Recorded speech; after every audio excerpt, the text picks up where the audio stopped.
Now, the signal to lighten up your perfume comes the moment the weather starts to get warmer. Editor of Beauty EQ, Trudy Brewer, says this season, old-fashioned flowers, musks, juicy fruits, sounds like chewing gum, and unexpected spiciness needs to be on our radar. Morning, Trudy. Morning. So first up, glad to hear there's a bit of a variety of fragrance. What's on because it's trend? been very sweet and young for a little while. Yeah, no, it's not me. No, yeah, well, I know it's not you. Look, I think the most exciting thing is the vintage type flowers that perfumers are using. They're old-fashioned, like lavender and poppy, which is a beautiful, really mossy smell. There's magnolia and osmanthus. And osmanthus smells a little bit like peach, so that brings in a little bit of the fruit.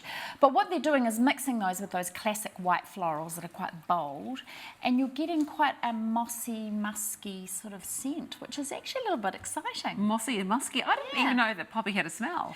Well, it does in fragrance. They extract it, and it's quite musky and mossy. It's really, really nice. So those are the old-fashioned flowers that we're talking about, the lavenders and stuff. And lavender. You know, lavender, our grandmothers probably wore lavender fragrance. It's coming back. Everything comes back in full circle. That's called a trend. Okay, it'll be interesting to see how the lavender works, because I do actually associate that exactly with my nana. Yeah. And the spice. I like the sound of a bit of spice. What are we talking about for spring? Yeah, but they're soft and powdery. There's a lot less vanilla around, which I'm really happy about, because it's very sweet and it's quite sickly. And it tends to be the last note in a fragrance, so it's what lasts on your skin. So spices are more modern patchouli. Instead of drying the flowers, they're distilling them green, so it's much, much mossier. Right, so we're not talking about that roll-on I used to wear when I was a teenager. Not that sort of hippie incense smell. And it was quite cloying, patchouli and fragrances. Oh, and we used to just douse ourselves in it too. Yeah, I mean, I remember the Body Shop had one, I think, which was called Pure Patchouli, and it was awful. So tonka bean, sandalwood, and my absolute favourite white musk, which is so soft and powdery, and mix that with florals, and you get a really interesting scent. Yeah, once again, different to the musk I used to wear as a teenager. Totally different. Okay, just checking it. Tigress musk, I think it was called, or something absolutely ridiculous. Just musk. So, classic. Any new tips on how to wear the fragrances? Yeah, it's interesting. A lot of people spritz it on and rub it in, and that's a real no-no, because what you're doing is you're activating enzymes in your skin and you're actually changing the structure of the fragrance, but you're also wiping it off so it doesn't last as long. So that's a no-no. What about dabbing? Can you do that? No, you don't need to. Just spritz it on. Now, do put it on bare skin. There's been a lot of talk lately about spraying it in your hair, which you can do. But if you put it on your bare skin, when you move and your skin warms up, other people smell it, and that's what gives that lasting impression of that trail of fragrance. And you do judge somebody by how they smell with their perfumes. You definitely do, and that's a whole other segment, perfume etiquette, because I think you do really need to watch what you wear in certain circumstances or occasions. So, also, fragrance doesn't like hot or cold extreme temperature. Okay. You really need to treat it like fine wine and cellar it. Okay. Leave it in the box and put it in a cold, like a dark drawer in your bedroom. Don't keep it in your car. Okay. You know, don't put it on the windowsill, because the sun actually changes the structure of it too. So tell me about the new products that you've got. Let's start talking about them. Okay, well, I'll hand them to you, shall I? Now, Issey Miyake are famous for their watery, very light fragrances. They've got a new one called Rose Rose, and they've got a men's version called Wood Wood too. Bulgarian Rose, Pink Pepper, and Raspberry with Pear.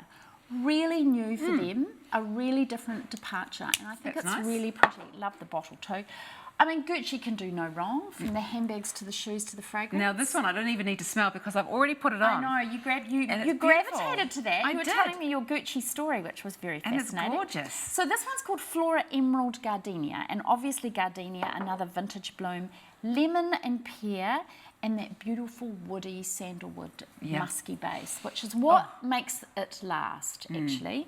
Elis Saab have a new La Parfum, which is called Royal. Amber, this is a floral chypre, so it's got some synthetic fragrance, and it's quite woody and mussy. Nice Mandarin, rose, neroli, really pretty. This one I really like as well. You're left with sandalwood and an amber mix with that one, which is really nice. Beautiful. It's quite nice to wear something a bit musky in spring. Yeah. Let's take a sandalwood necklace, and so it smells not dissimilar, like quite subtle. With your patchouli fragrance. Yes. Nice. Oh, yeah. We'll put it all on there. And Givenchy, L'Oreal, they've got a new eau de toilette. This was a smash hit last summer.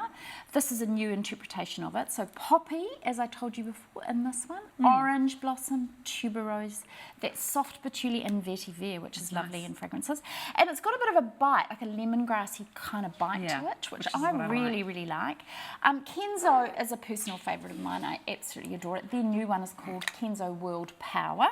This is really, really interesting. The composition is cypress, sea salt and tonka bean. See, that's nice. I like that one Now as the well. cypress keeps it fresh and green, and the sea salt a little bit sort of edgy and a little bit sort of spicy, and then that tonka bean is what sort of gives you that Is that creamy. That tonka bean is nice. I've never heard of it before, but Yeah, it's that's making a big comeback in fragrance actually. And And finally, from American fashion designer Narciso Rodriguez, he has a new eau de toilette, lightening up for spring from his eau de parfum.